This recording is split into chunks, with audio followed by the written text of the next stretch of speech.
Hi, everybody. I'm Sarah Getz. I use they, them pronouns, and I am the Guest Experiences Coordinator at Letterform Archive. Letterform Archive is a nonprofit center for inspiration, education, and community in the letter arts. I'm pleased to welcome you to one of our Letterform lectures. This series of talks are free, open to the public, and continued throughout the year. They are co-presented by Letterform Archive and the San Francisco Public Library, both of which stand on unceded Ohlone and Ramaytush land. We would like to thank our sponsors, Adobe, for funding these events. And while folks keep trickling in, I'd like to share just a few bits of news from the Letterform Archive. First, we are pleased to say that the online archive is now free and open to the public.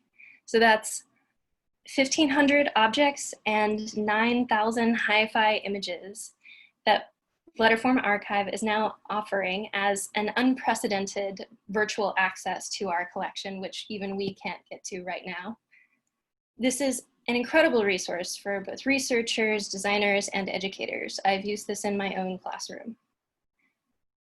Also, we are super thankful to Hope Ming, who has decided to go forward with an online version of a workshop on creative monograms, and that starts June 17th on Wednesday evening. So you can tune in from anywhere on that, and you can find out more about that on our website. It's part of our Type West education program at the Letterform Archive.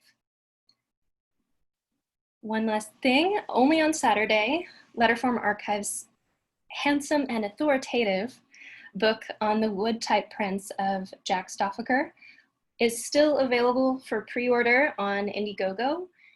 If you back it, you will get your copy of the book this fall. And it is a celebration of one of San Francisco's most legendary and beloved printers and designers, Jack Stoffaker. So tonight, please note that you all are muted at the moment, but please feel free to type in your questions in the Q&A button. If they're general questions, you may get a response from me or one of the archive team members who are in the audience with you right now. If they are questions for Saki, I will take note of them, and we will be reserving time for a Q&A at the end of the talk. We're looking forward to that portion especially. Also, if you'd care to put in the chat where you're joining us from, since we are all over the place right now, we would love to know. And finally, I would like to introduce tonight's speaker. As you all know, Saki Mafundikwa. Saki is the founder and director of the Zimbabwe Institute of Vigital Arts, which is Ziva, which I believe I just learned is knowledge. Yes. Yeah, I like that. A design and new media training college in Harare. He has an MFA in graphic design from Yale University. He returned home to Zimbabwe in 1998 to found Ziva after working in New York City as a graphic designer, art director, and design instructor. His book, African Alphabets, The Story of Writing in Africa, was published in 2004. It is the first book on African typography. Currently out of print, it will be reprinted into 2021. His award-winning film, Shungu, The Resilience of a People, premiered at 2009's International Documentary Film Festival in Amsterdam. He's very active on the international lecture circuit, and he was a speaker at TED 2013 at Long Beach, California, and he was a TED speaker at the PMI 50th Anniversary Conference in Dar es Salaam in September 2019. Tonight, he will be sharing a celebration of 20 years of type explorations and education. And without further ado, Saki Mafundikwa. Thank you, Saki. Sure. I'm going to read something because these words are very important and I want them to come across as I thought them. I would like to thank everyone who's out there tonight This was supposed to be an in-person lecture in San Francisco to a smaller audience than all of you guys out there. But something nobody ever saw coming, this nasty COVID-19 had other ideas. Here we are with the new normal, this Zoom world. I've run a design school for 20 years, and I think the need to go on the road to celebrate this milestone I felt I had to do that. So welcome to our celebration, and may the show begin.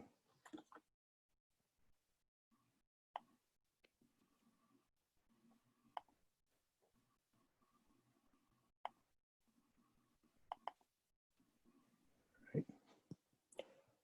So,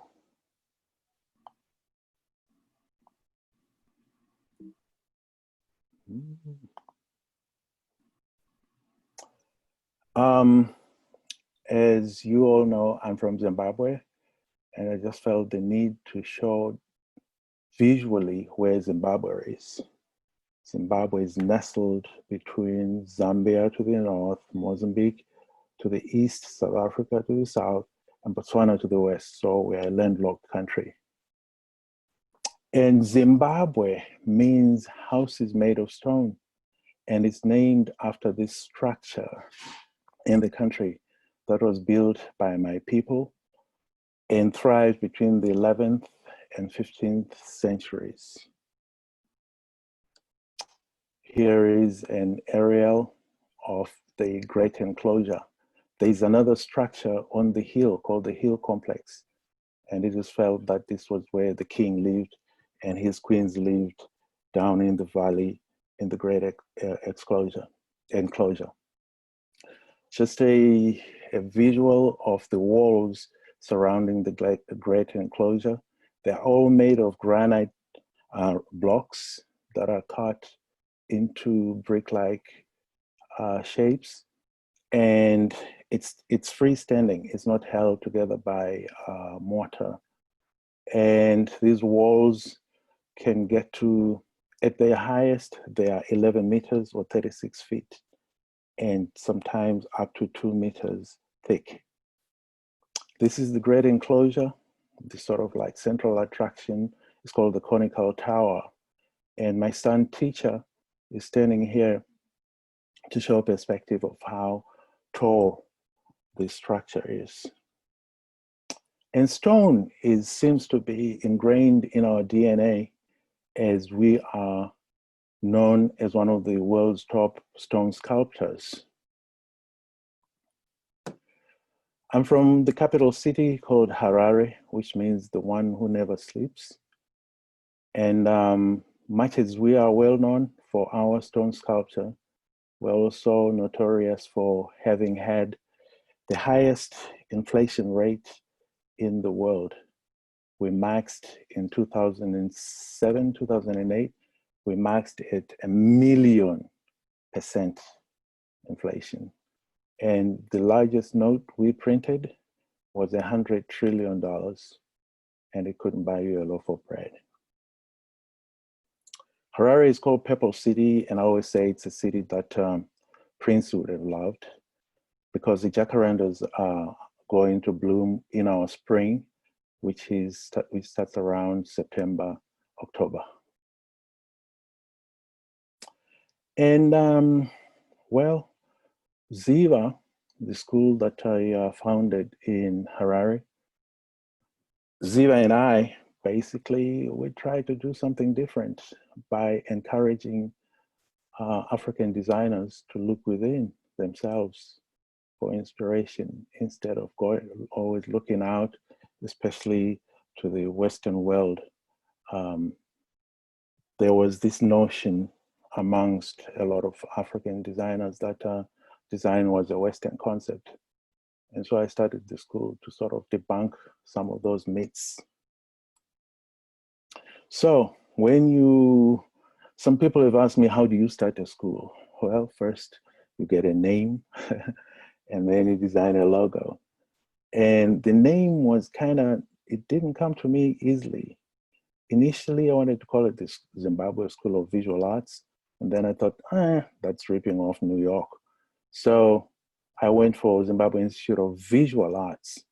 But I wasn't satisfied with that name either, because the school was enabled by the advent of the internet, the World Wide Web specifically, and also the advent of digital tools.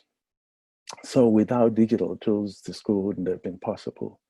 So I morphed visual and digital and came up with Vigital. So I designed this logo. Basically, it's inspired by the chevron shapes that are found on the walls of the great enclosure that I just shared with you. And the colors, I just figured I pulled them out of a hat. I was like, okay, we've got to come up with an African palette. And this is what I came up with. And as you can see, we opened the school on 1st of February, 1999. And as of December 2019, it was 20 years. So the story of Ziva starts here. So after I moved back home to start the school, of course, I had to find a place, a location to house the school. And when I saw this kind of Dutch style house, I was like, this is it. And then I looked at the address. It was 123A Nelson Mandela. I was like, are you kidding? You can't even buy that for $1 million, that kind of address. So it was a natural choice. And on the 1st of February, one student showed up. Mind you, this school was not funded. That's something that you must keep at the back of your minds as we go through the work. Ziva was never funded in 20 years for various reasons, the main one being the politics of Zimbabwe. So anyway, Roderick Chakaipa rocked up on the first day, and this was the tech that we had. You see these old school Macs.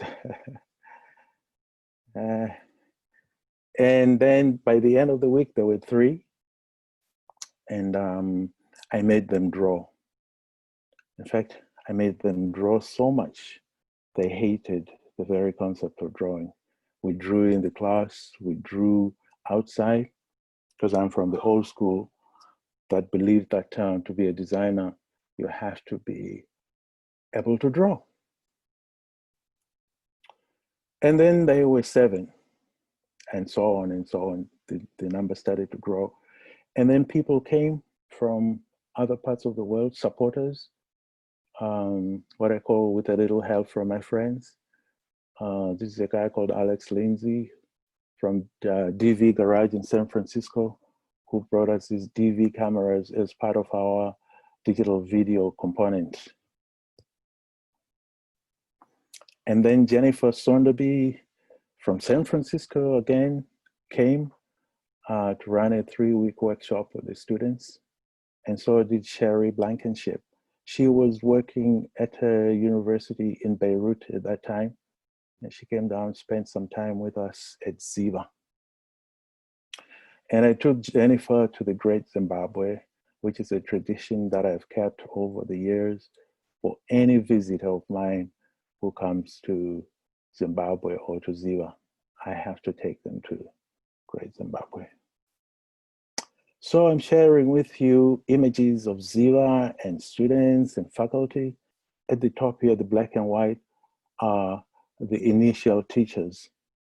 The number grew to 12 instructors over the years. But here is Betsy Berger and Thomas Tucker. They were from Zayed University in Dubai, and Betsy came and ran a bookmaking workshop with the students, and Thomas a Maya workshop. Then Gertz Gramlich, he's, to my mind, one of the world's top poster designers, very good typographer as well.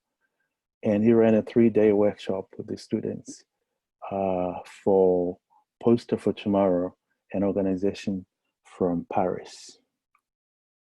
Students over the years. And of course, I didn't say this, but The course was a 2-year diploma program. And at the end of the course, happiness, graduation day. You can see here, parents and students. This is the work, the first project, international project that we did at Ziva.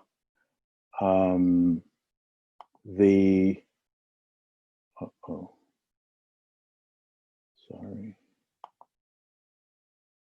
Now I've lost my window. Sir? Yes, we still see your window. I have lost it. Let me see. We're looking at the... Okay. All right. Here we are. Sorry about that, attendees. So this was a project that was pretty much sponsored by the Olympics Association. That year, the Olympics, the Summer Games were in Sydney, Australia, and the theme was the Olympics and human rights. So this is the work that my students produced for that.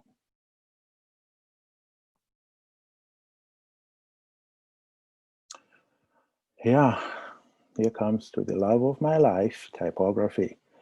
So the first project that I give what you could term freshmen, totally fresh and green, they know nothing about typography. So very simple, I just tell them to design an alphabet inspired by nature. And so these are the results.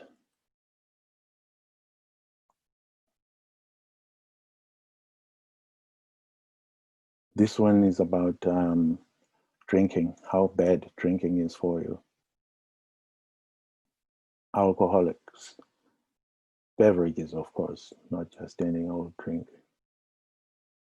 And then as this was going on, I noticed all these amazing posters around town that were announcing musical shows in the city.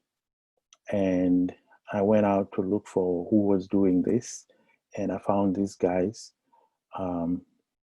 working in very, very, not very good conditions, you know. Space was small, but so basically they divided themselves into different groups. So there was the letterer, and then the cutter who cut out the stencils with an X-Acto knife. And this is the work that they produced. Pretty amazing.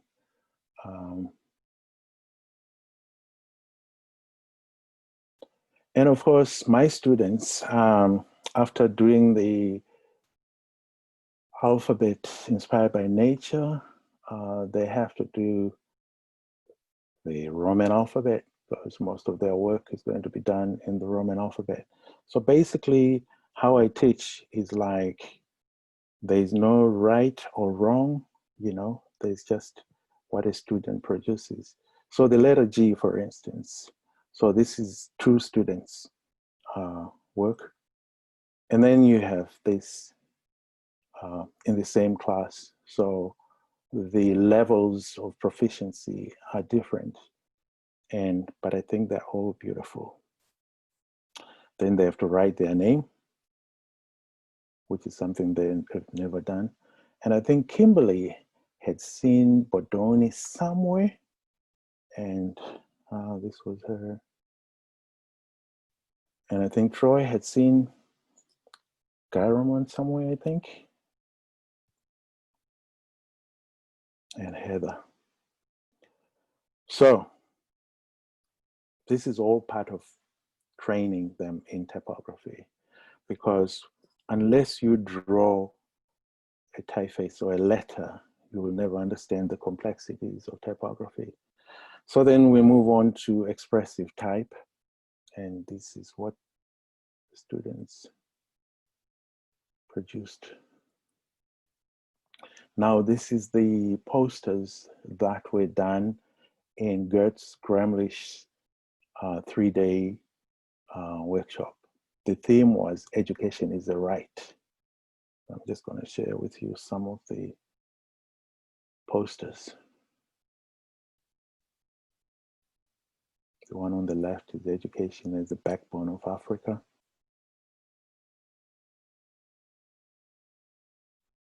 And I think the one on the right was the clear winner in terms of like, I think what they were looking for was a sort of like an African solution, an African take on the theme.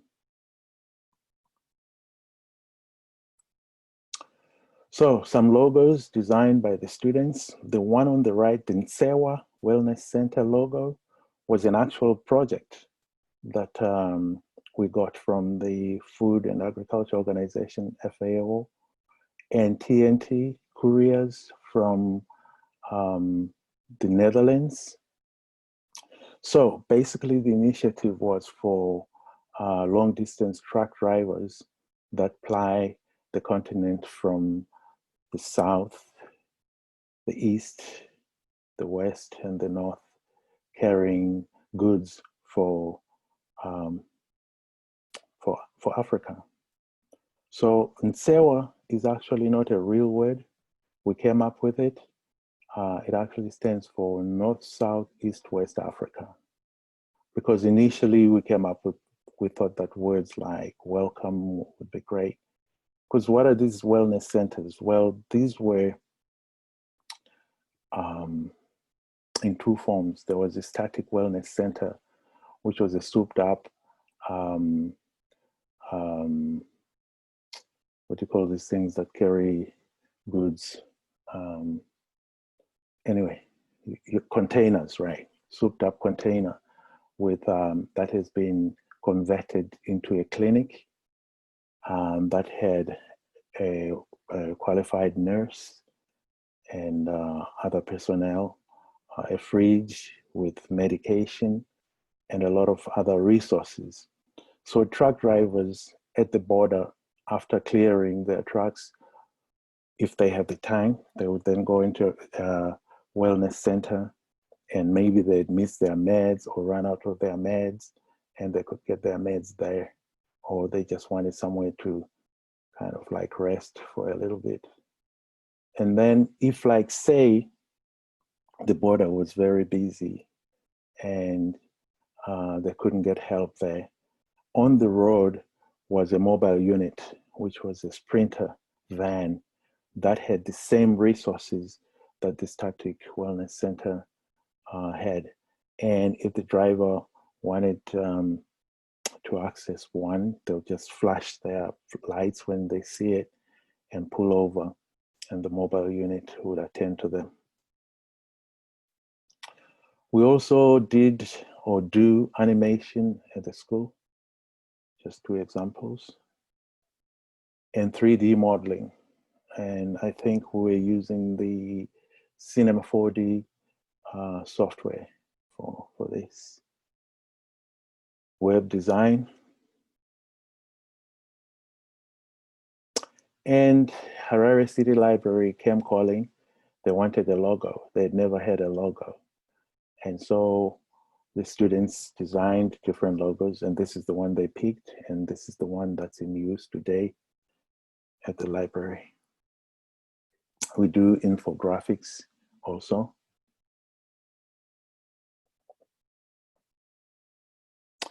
Now, in order to graduate from Ziva, the students have to produce a thesis, and the topics pretty much are theirs. The one thing that they are passionate about, design, the one thing that really they have gotten from the 2-year experience of studying at Ziva. So sometimes it's not like it's not really about design. Like Maya is a horse lover. She had her first horse at age 5 and is still riding. So she created this manual to train horses for shows. So the design comes in the design of the book. So as Zimbabwe's economy continued its free fall, it became very difficult for students to create books. So they went to digital, basically producing interactive CDs and DVDs.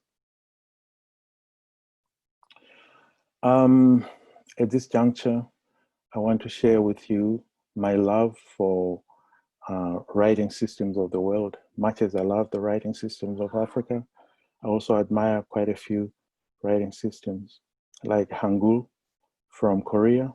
What I love about Hangul is that the emperor, Sejong, decided that Korea needed its own writing system because they were forced to use Chinese writing system.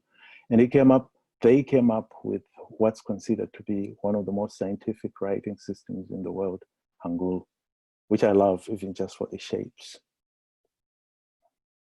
And right here in America, I think a great injustice has been done to one Sequoia, the Cherokee, who invented single-handedly, and there's no other person in the history of humanity who has invented a writing system single-handedly.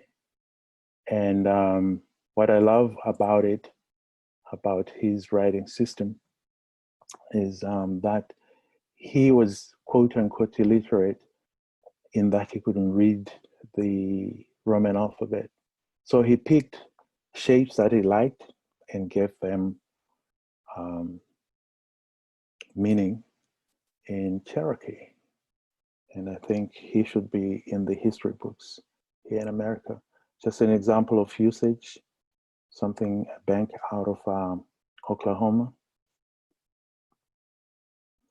And I want to share with you work that I produced with students at Cooper Union.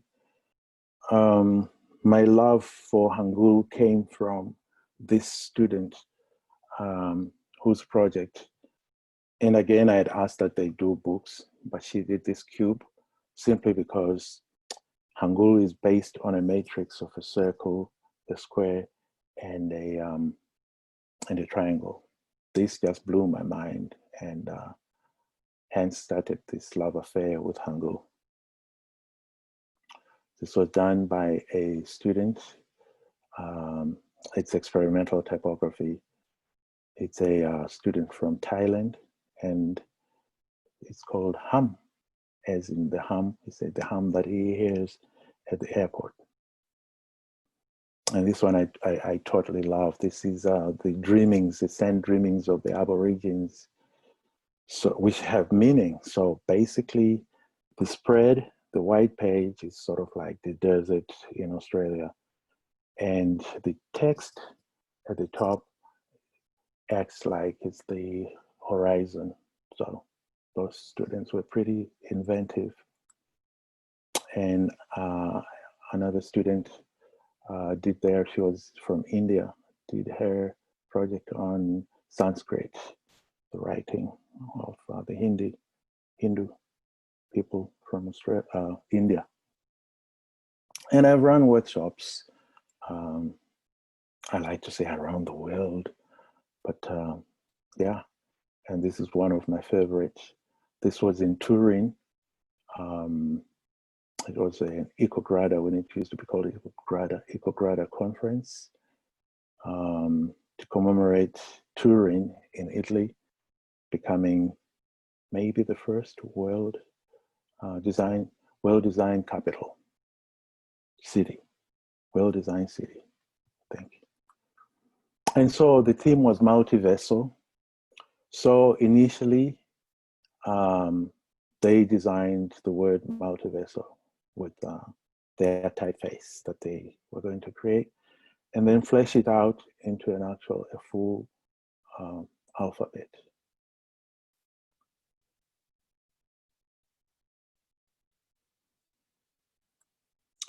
This is recent. This is a lecture I gave at Greenside Design Center, a workshop rather, sorry, at Greenside Design Center in Johannesburg in South Africa this year. I think this was in February. And so the students designed a typeface under the theme of home, like what is home to you? And it was interesting, the different takes that the students had on that theme. On the left, you have a student who had a family member who was struggling with breast cancer. And on the right is a student who was Muslim, and it's inspired by henna paintings. I love this one. This was a dancer, and so using photography, she posed for the whole alphabet. And I picked these two because I really think they're just brilliant. And then this one, the word love using the heart.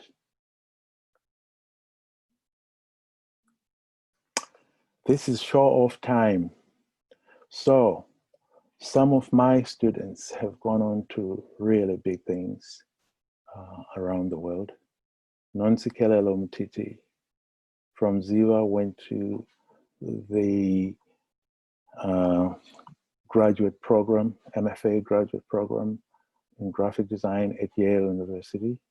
She's now a professor at Virginia Commonwealth, and also a very prolific designer and artist. My son Simba went through the program, the Ziva program, and did extremely well. He had always wanted to become an architect, and I told him he couldn't do that without a portfolio. So he came to Ziva, did his 2 years, and did extremely well, and was accepted into architecture school, upstate New York, finished that. He's a successful architect in Seattle right now. And here he is reimagining the city, Harare, in the future with urban gardens and structures that have solar panels, wind power, etc., using sustainable materials like bamboo.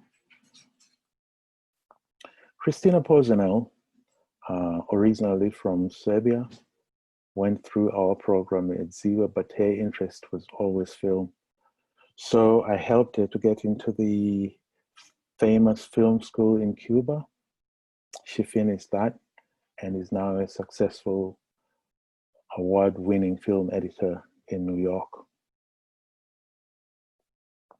Claire Dongo, digital artist. She's into animation and other digital arts. She's pursuing her PhD in digital art at a university in South Africa and doing very well. The first ever, Roderick Chakaipa, is now a successful UX designer in South Africa. You see what 20 years can do. So in 2013, the folks at TED invited me to speak at that year's TED in Long Beach, and the theme was the young, wise, and undiscovered. And I thought to myself, I don't think they picked me because I'm young and I'm not exactly undiscovered. So maybe I am wise. But one of the main reasons that they picked me or selected me was for the book that I wrote, African Alphabets. It was just like mind-blowing for a lot of people that Africa and Africans had invented writing systems. And in fact, I would take back the words I said about Sequoia, because there were Africans who invented writing systems single-handedly, as we shall see. Now, credit goes to Alvin Eisenman, who was the founder of the graduate graphic design department at the Yale School of Art. He interviewed me for admission into the MFA program after I finished my bachelor's degree at Indiana University in Bloomington. And he asked me a question. I said, does your country, do you have, well, first he said, what language do you speak? And I said, Shona. He said, okay, is it written?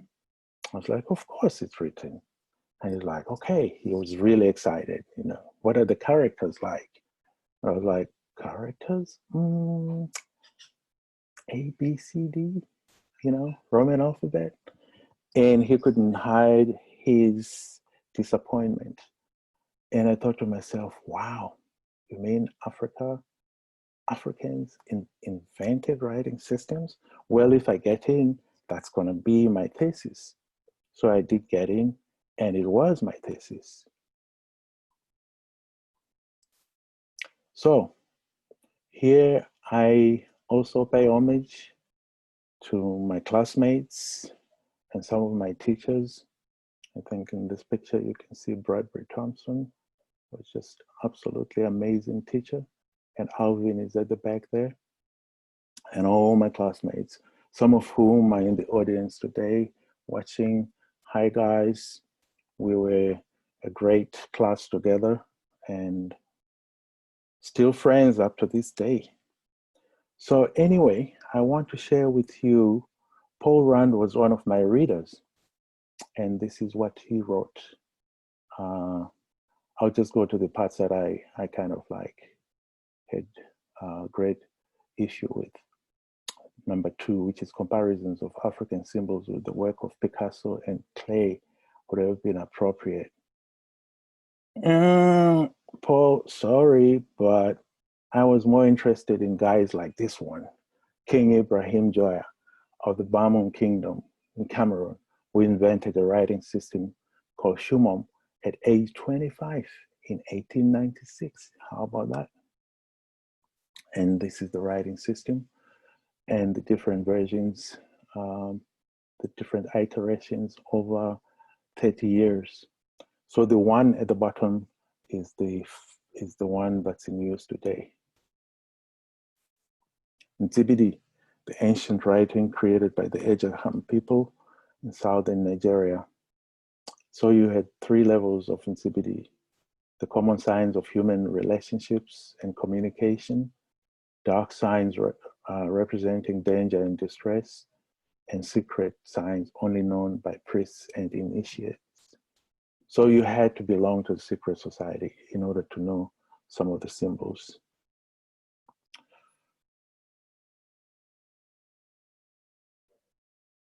And these are Nzibidi, but as produced by people that went across the Atlantic during the slave trade.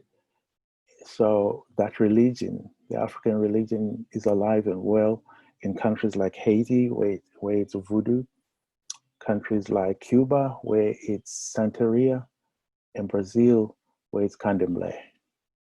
And these are the graphic writing of Santeria, Ano Foruana.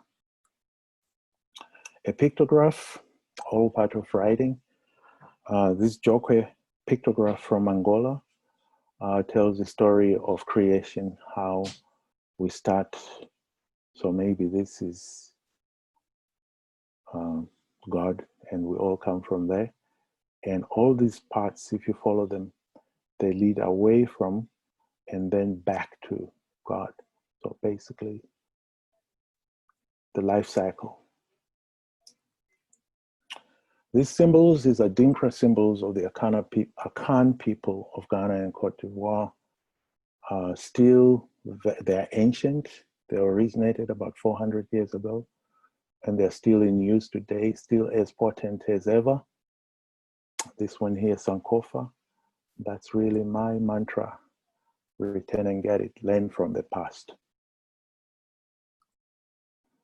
And then from South Africa come what's called Nguni symbol writing, or Bantu symbol writing. And I'll just dwell on this for a little bit because people really love some of the symbols.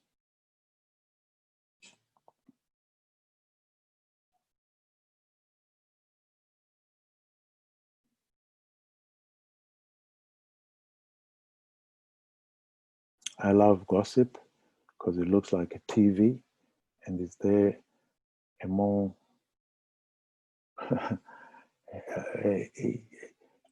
TVs are basically our gossip machines in our living rooms. So there is also Ndebele house painting by the women of this area called Ndebele in South Africa. And they've attracted international attention, also incorporating Bantu symbol writing in their work. And so Sisters Emily and Martha Masanabo artwork was picked for this corporate identity program by British Airways that they ran from 1997 to 2000, where they picked different artists from different parts of the world and painted the 747's tail fins. And I remember seeing them as they are lined up like this at Heathrow Airport. It was a really, really, really just like awesome, amazing sight. So to the actual scripts, like the Vai people of Liberia invented Vai, and it's still in use today. I got this Bible last year from an admirer in Liberia who sent this to me to show me that the writing system is still alive and well. Mende syllabary from Sierra Leone looks almost like Vai, except it reads from right to left. And then the Ethiopic script from Ethiopia, maybe one of the oldest writing systems in Africa, but also with the widest usage.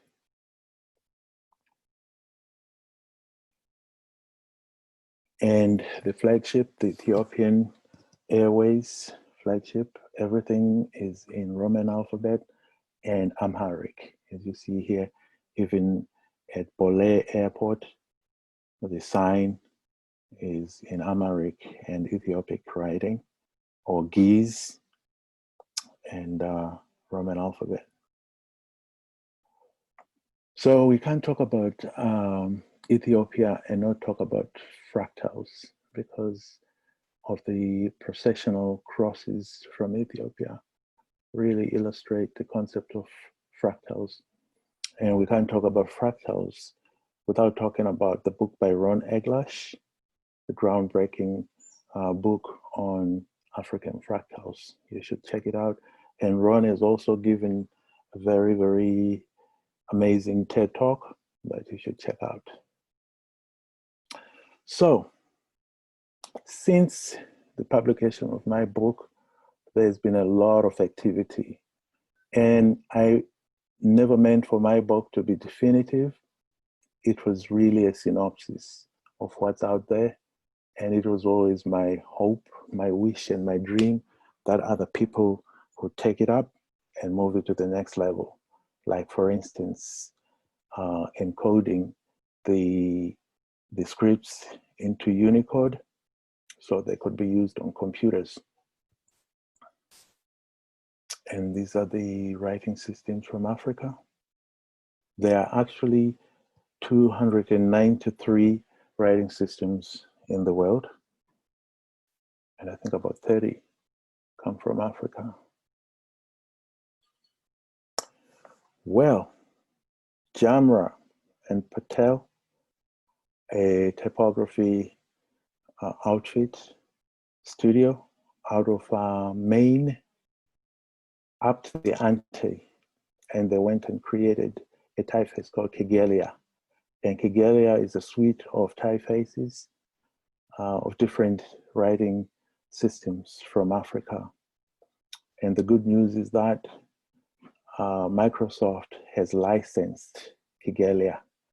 So I don't know what's the timeline, but pretty soon you will have a number of African writing systems on your computer, which is great.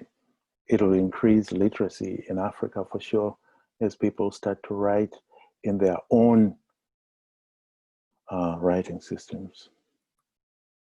And of course, Africa, in terms of design, this is Kuba cloth found in the Congo.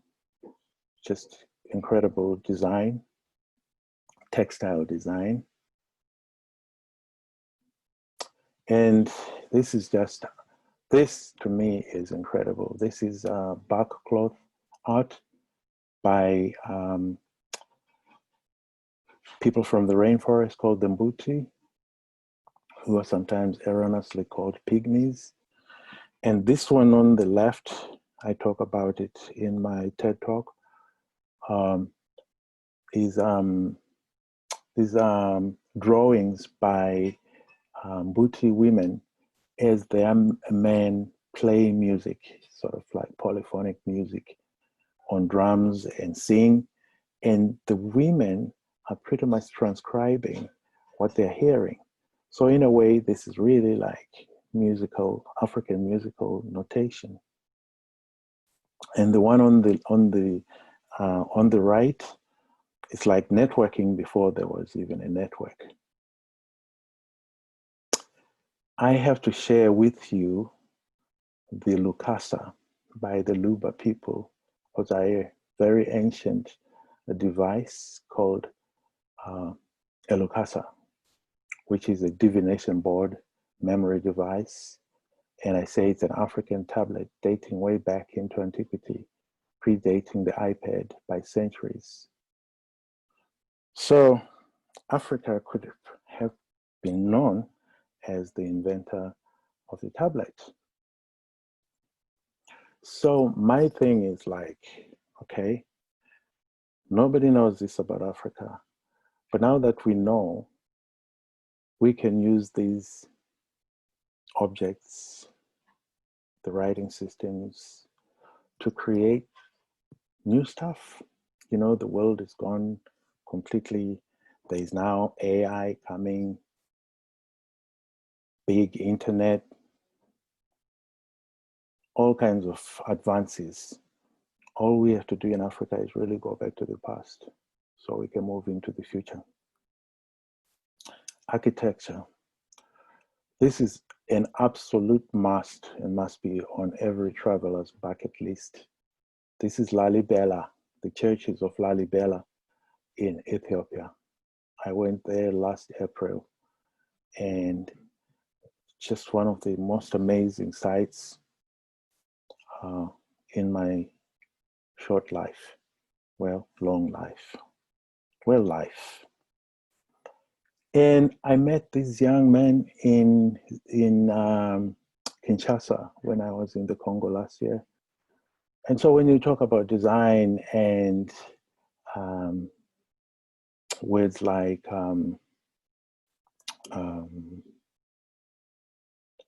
what's a big word? Not creativity, but innovation, right? So these young people, they create clothing using a local seed that they call a vegetable pearl, and they make garments and other accessories. Quickly, obligatory, I have to show you some of my work. And if you feel like you've seen this work before, well, I've been running a school for 20 years, okay? All right, that's my work. And this TED came to me in the year 2017.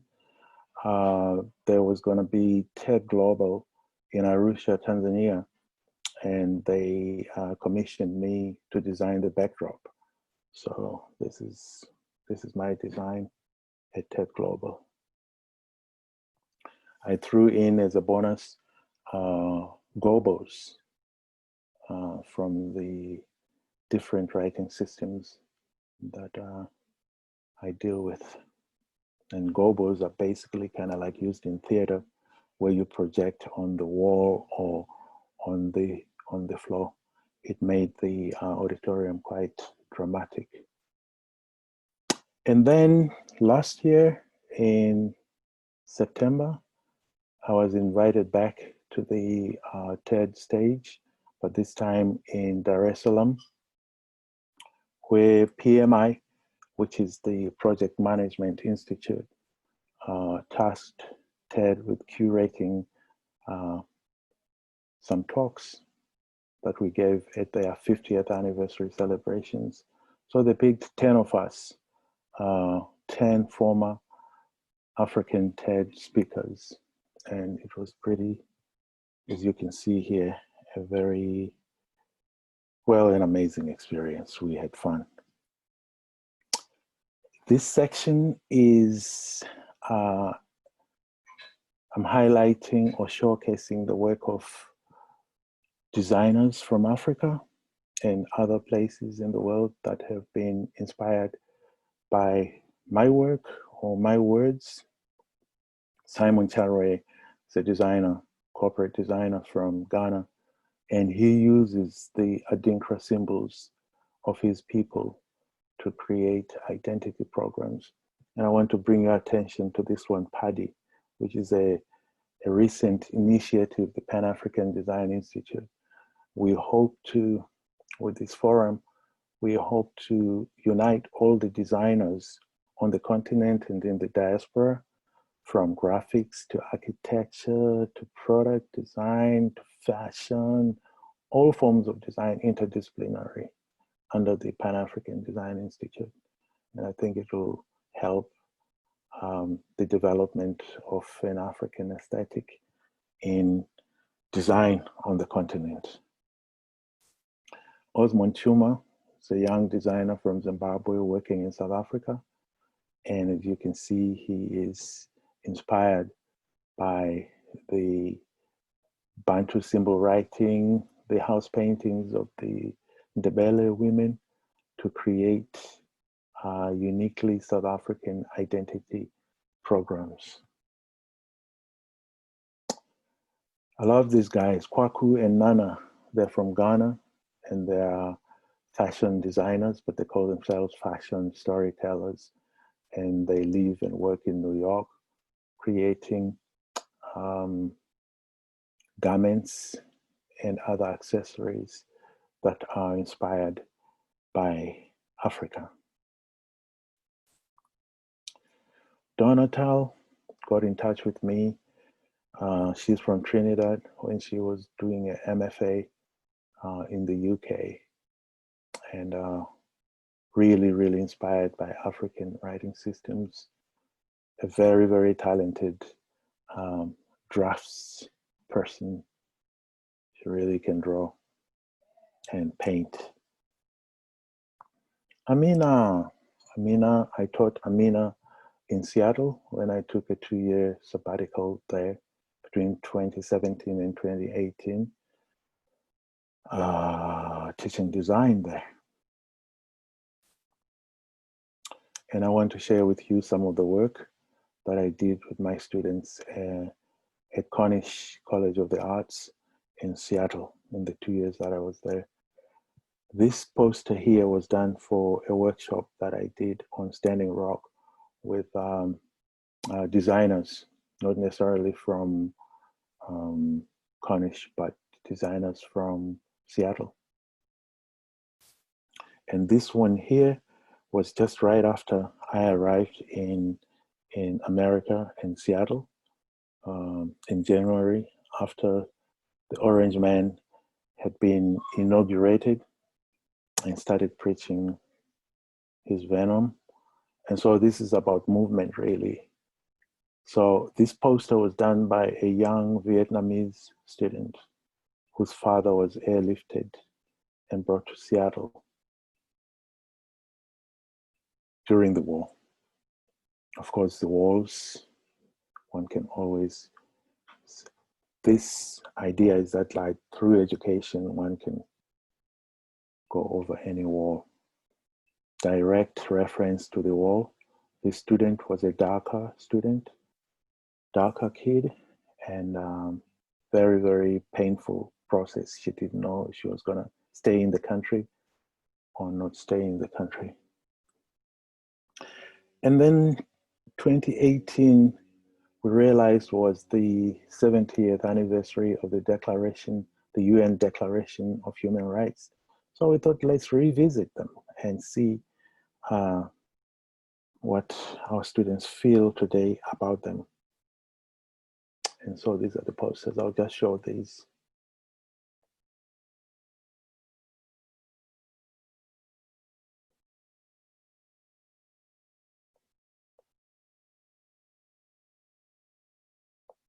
I think on the left there, that question, that issue of modern slavery is something that a lot of people are not aware of, but it is happening today, and a lot of people are caught up in it. And the one on the left with the suitcase, that's when the Japanese are forced into concentration camps. And so this student,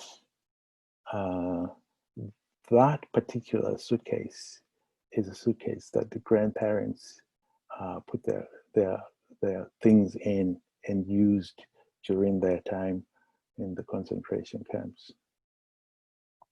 And of course, if you live in Seattle, you have to pick on Jeff Bezos, and especially the Amazon, the Bezos balls, which are the spheres that he built.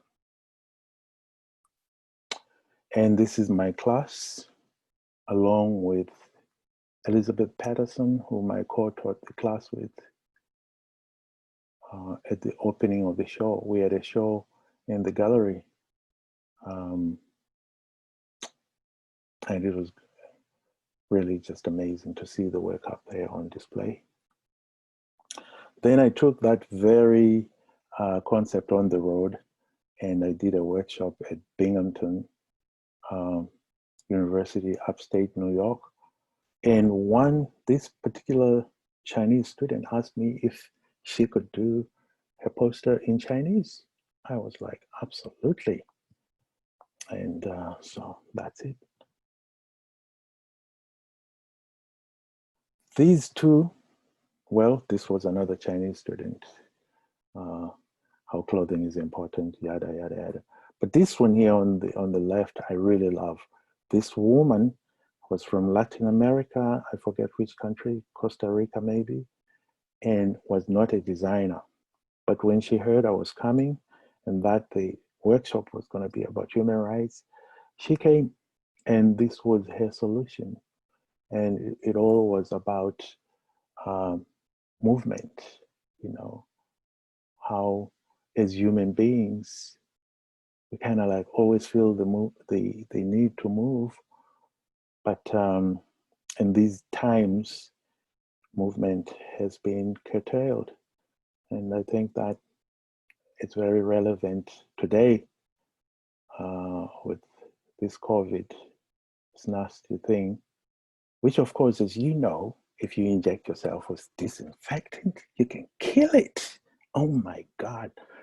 But anyway,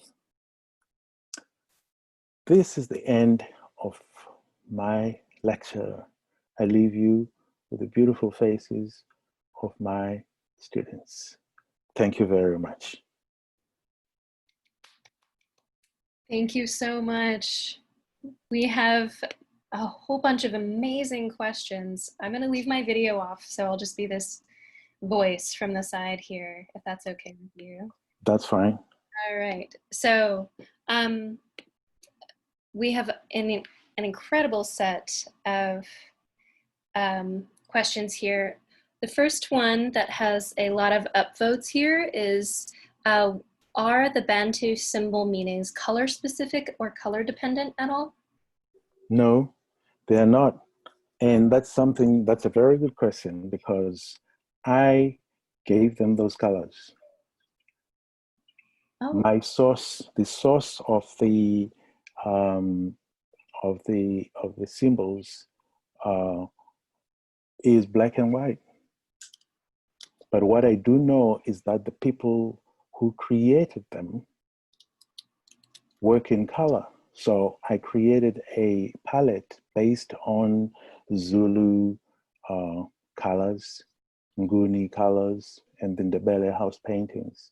So I created the palette and gave them the colors.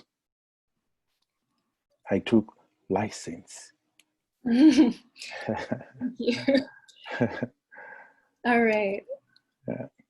Let's see. So another popular question here is, let's see, how should Africa decolonize itself from the Latin alphabet? If so, how? Well, I think that this is a good start, good point to start. The interest in African writing systems, and also even like Jamra and Patel's work, you know, digitizing them and making them available on computers. I think that that's a very good start to decolonize from the Roman alphabet. Once Africans, you know, because see, I'm so happy that now these some of these writing systems are going to be available on computers because, you know, everybody has a computer, right? So people are going to start getting interested in learning these typefaces. That's what they are, and in writing with them. And I think once that's done, I think it'll start a wildfire across the continent where people are just going to say, wait a minute. Because already people are, the Pan-African movement, I think, is already gaining ground on the continent. And people are already starting talking about the United States of Africa and one currency, one language, you know, so we are moving towards that. We've got one from Florian here that says, I'm part of the standardization group that works on defining how typography works on the web. And I'm interested in finding more about what still doesn't work well enough with current technologies, not only to represent the characters, but the full nuances of typography from these various writing systems. Any pointers about where to learn more? Well, I think that, again, I'm going to point you in the direction of Jamra and Patel. They have done it, you know, and so they'll be very good. I think there was an email address there. There will be a very good resource for sharing their experiences in making these writing systems or typefaces computer friendly. All right. Someone, oh, Steve. Let me just say this. That question, I cannot answer it. I'm just a storyteller. I'm not a geek. I don't know the nuances of the back end, like how to make things happen. I just deal with aesthetics, the beauty of things visually. That's what I do. Right. We've got a few people saying here, is your book, is African Alphabets still available to purchase? I believe you already mentioned that it's going to be another edition. There's going to be another edition soon. Yes, yes, yes. Well, I don't know about the soon part, but there is a new edition that's in the works that has a lot of new material. Oh. Because since the book was published in 2004, like I said, there has been a lot of activity, a lot of people on the continent, a lot of people in the US at different colleges, just really diving in, and it's a whole movement now, you know. So the book is going to be highlighting those activities that have been happening since the book was published in 2004. And no, the book is not available unless you want to pay a couple of $100 on Amazon. You can find a used copy, but the book is out of print. Right. So another one that's been upvoted a lot is from Emma Lynn. What characteristics or elements do you think make African design distinct in comparison to Western design? Oh, there are too many. Yeah. Oh my God, there are way, way, way too many. I mean, Africa has its own voice, its own sensibility, its own aesthetics, you know, there are just way, way, way too many. Okay. We can go into the next question here. So someone says, wait, Tafari says, amazing stuff. What relationship do you see between your work and scholars slash cultural memory workers? And I'm going to apologize. I don't think I'm going to say this name right. Ngugi wa Thiong'o. Ngugi wa Thiong'o. Thiong'o. Yeah, yeah, he's an author. He's And a famous African author from Kenya. and conversations around language, culture and memory, etc. Okay, can you read the question again? Because Yeah. I got sidetracked by the Ngugi.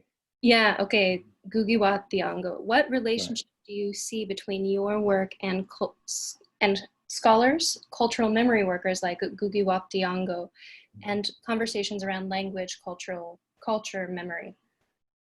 I don't see any difference really. I think that we are all working like towards the same goal. I think that the more I get into the study of languages in Africa and just like the aesthetics in Africa, and the more I'm kind of like starting to look at it from a spiritual, African spirituality point of view. So I think we're all in the same boat. Right. How do African writing systems differ from region to region within the continent? It's a big question.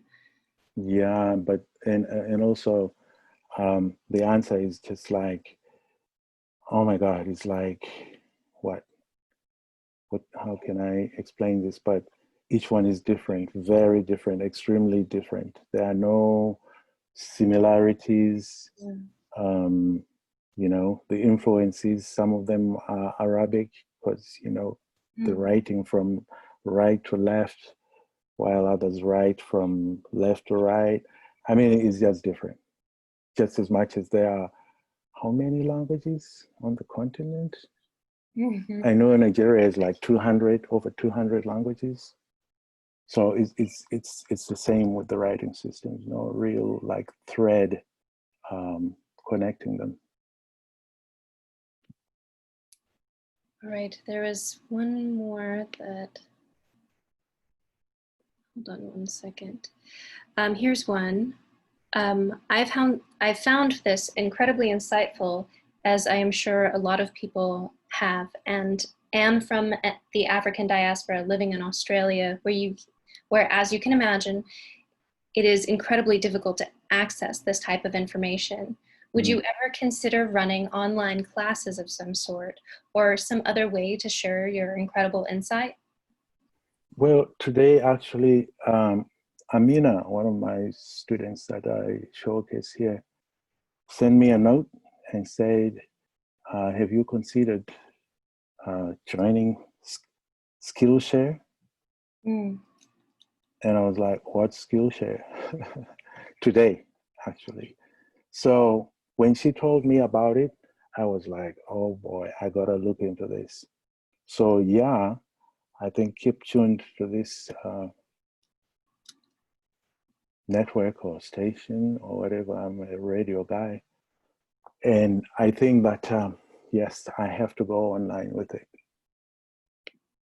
Yeah, that would be incredible. Yeah. All right, here are you willing to do a few more? Yes. Okay, great. What originally drew you into typography, and what about it continues to captivate you? Okay. Basically, it started when I was a kid. My father was a school teacher, so there were a lot of books around the house. And I was just intrigued by the letters, the letter forms, you know, and I thought they were done by hand. Mm. So I started my doodles when other kids were doodling stick figures and whatever.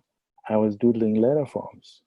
Wow. So I set the bar for myself that I wanted to letter like what I see in the books. So right there started the love affair with letters and type. And what continues to draw me to it is the discovery of new typefaces, new writing systems that I didn't know of before, or even studying other writing systems and finding I'm amazed by how people, what drives people to invent, say, a writing system. It's really just like this curiosity that I don't think will ever be quenched, Mm-hmm. you know? So, yeah. Thank you for sharing that. It's really interesting and empowering. Speaking of, Raymond Johnson wants to know if there is a spiritual motivation to your work. Can you talk about the passion that has guided you through the path of your practice and where it might take you in the coming years?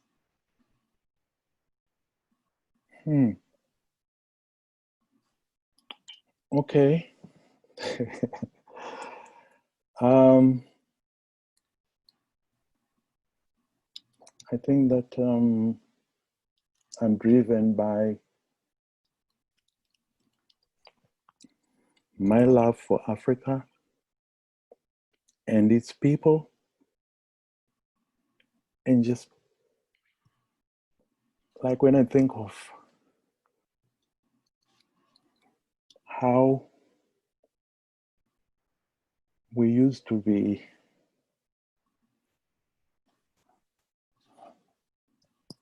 called the Dark Continent, I really feel an obligation to debunking that myth. And I think at the core of what I do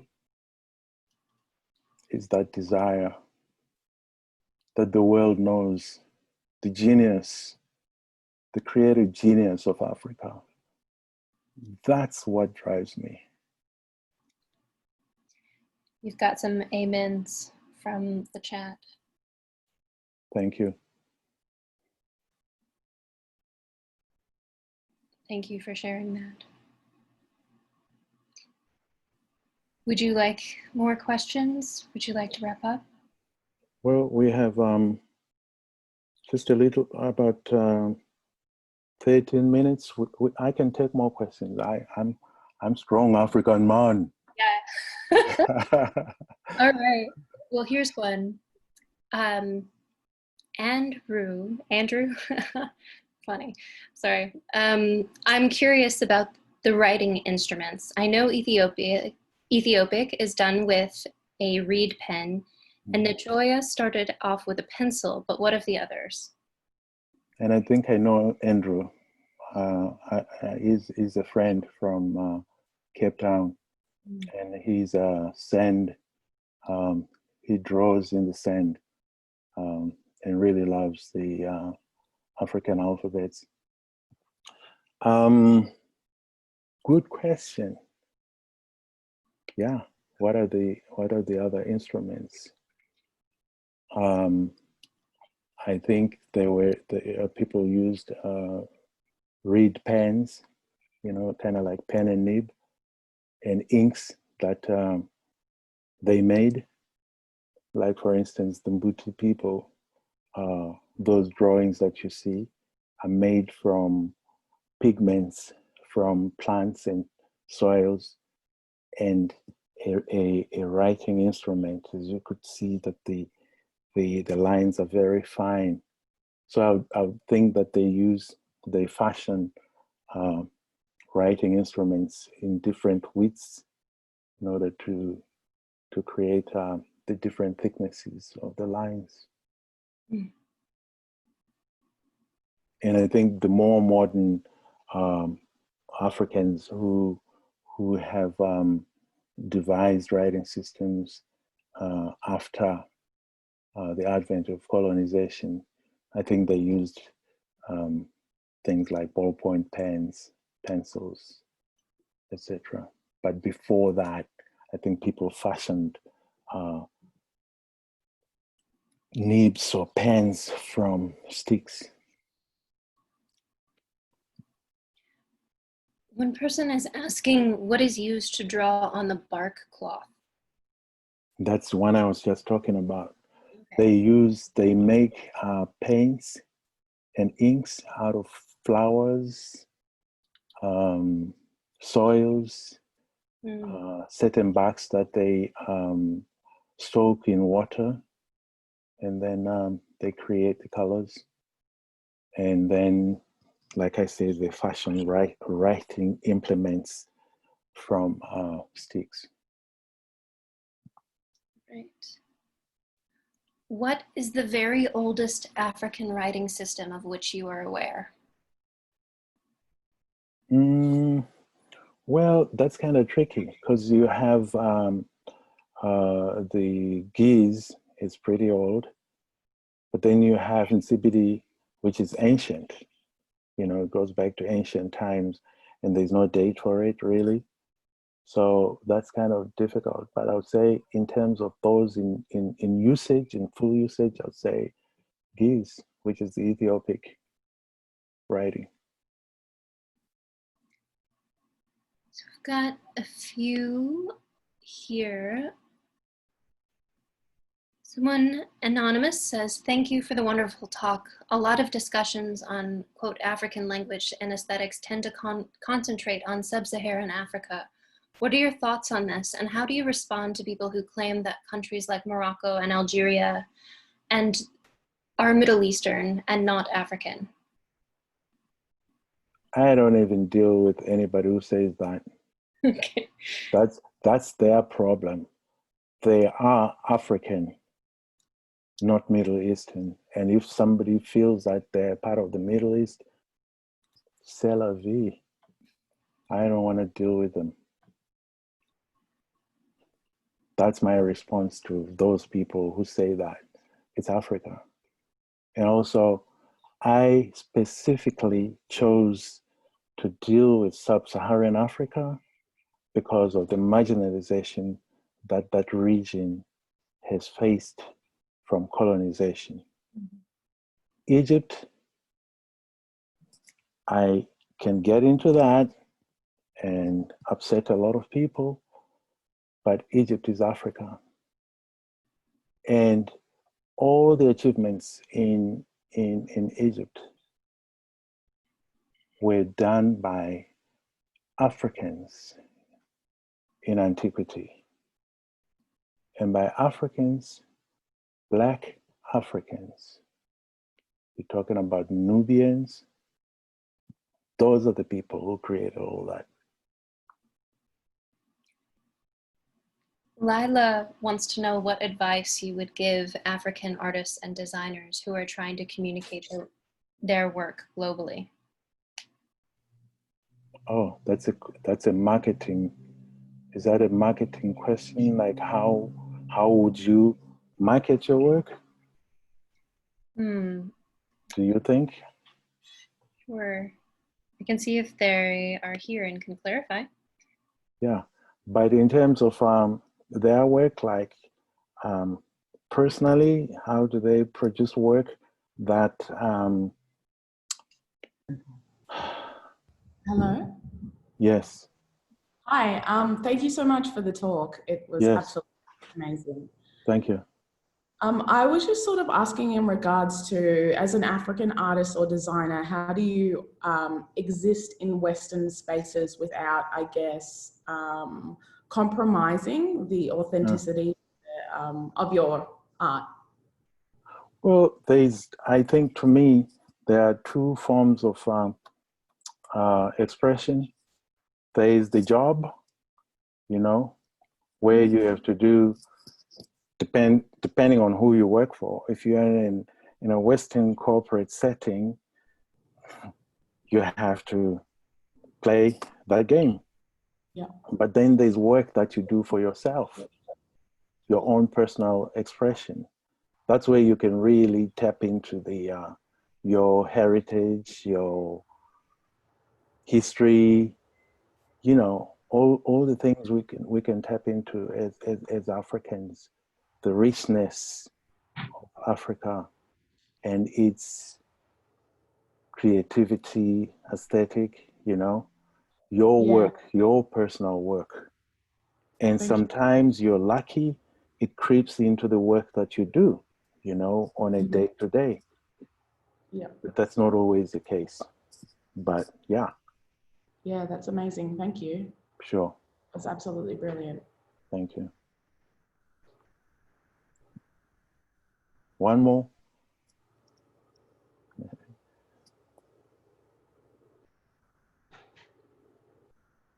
Sit. I think you got Lila. Okay.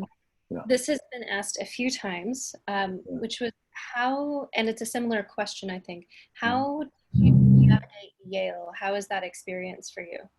Yale. Mhm. Yale was amazing. You know, Yale was just amazing. We had like an amazing class. We all got along very well. You know, we spent a lot of time in the studio, pulled a lot of all-nighters, and it was amazing. And you know, Yale being Yale, some of the guest speakers and lecturers who came were pretty amazing. You know, so I just and also, you know, it wasn't just like graphic design that I did there. I took classes in printmaking, painting, you know, and Alvin was great. I called him uh, the walking encyclopedia. He knew everything, and he was pretty hip too. He he sort of like brought us to the attention of things like the Face magazine, which was the hip magazine of the 80s. And he used to encourage us to go dancing. So this was, I mean, and they were just like amazing professors. Robert Farris Thompson was teaching at that time. And I found his work very, very invaluable in my research as I was researching these African writing systems. So for me, it was an amazing time. But what I would like to say is that at that point, I think it is the discovery of the African writing systems that sort of like influenced uh, my work, but later it didn't happen right away. At that point, I was trying so hard to be a good, quote unquote, designer, modernist designer, you know, because hey, I was being taught by Paul Rand, the god of modernism, you know. So there was this sense that we were this school, which at that time was one of the top uh, design schools in the nation. And so I never really like pushed myself to practice what I'm preaching now. This came later. It was a gradual uh, um, transition, I think. At Yale, I don't think I was totally clueless because if my thesis was about African writing systems, it means that I was onto something. But it hadn't become clear what that something was. That became clear when I moved to New York and started looking for work. That's when I was like, because some people told me straight up, they are like, wait a minute, because they wanted to see me. There was portfolio drop-off days, so you drop off a portfolio. If they like you, they call you. They called me not because they want to give me a job. They were intrigued by a guy with a Japanese sounding name and a modernist Swiss portfolio. And then when I walked in, they were like, wait, you are Saki? Where are you from? So I said Zimbabwe. And they'll be like, there is nothing of you in your work. Mm. And initially I was quite insulted. Like, what do you mean? I went to Yale, God damn it. I have the portfolio. So what are you questioning here, right? It's only later that it clicked that my work did not represent me. Mm. Okay, I was doing work from something else, completely out of me, and yet there was such richness within me that I wasn't aware of. So that point when I became aware, I think you can say that's the point that Saki Mafundikwa, the one that you've seen whose work, who went home and started a school, that's when that happened. And that happened in New York after school. Thank you. Sure. Thank you. Thank you. Well, I think we are, yeah, just at the end of our time today, but thank you so much, Saki. This has been such an incredible gift to the world at this moment in time. Thank you. Thank you. I mean, some good comes out of bad. I think this COVID thing, this would have been a lecture to a few people in San Francisco. Mm-hmm. But now this has gone global. And I think that this is pretty amazing. And, you know, I feel honored that I had this opportunity to share my work with each and every one of you. Thank you. I think judging by our chat and the tone of everyone is very much looking forward to any bits that you put out into the world next. And this has just been incredible. Thank you so much, Saki. We are very, all right. Thank you. Thank you. Thank you, Letterform Archive, for making this happen. Because when it was canceled, I was just like, oh man, another one bites the dust. Because a lot of my lectures and workshops were canceled, you know. But the Letterform people, specifically Grendel, approached me and said, would you like to do a Zoom presentation? And I'm glad that she did that, because this has been an awesome experience. Yes, it has been. Thank you so much. Sure. Have a lovely evening. Thank you. It's just after 10:30 in Atlanta, so yeah. Thank you, and good evening, everybody. Good night, everyone. Yeah. Bye.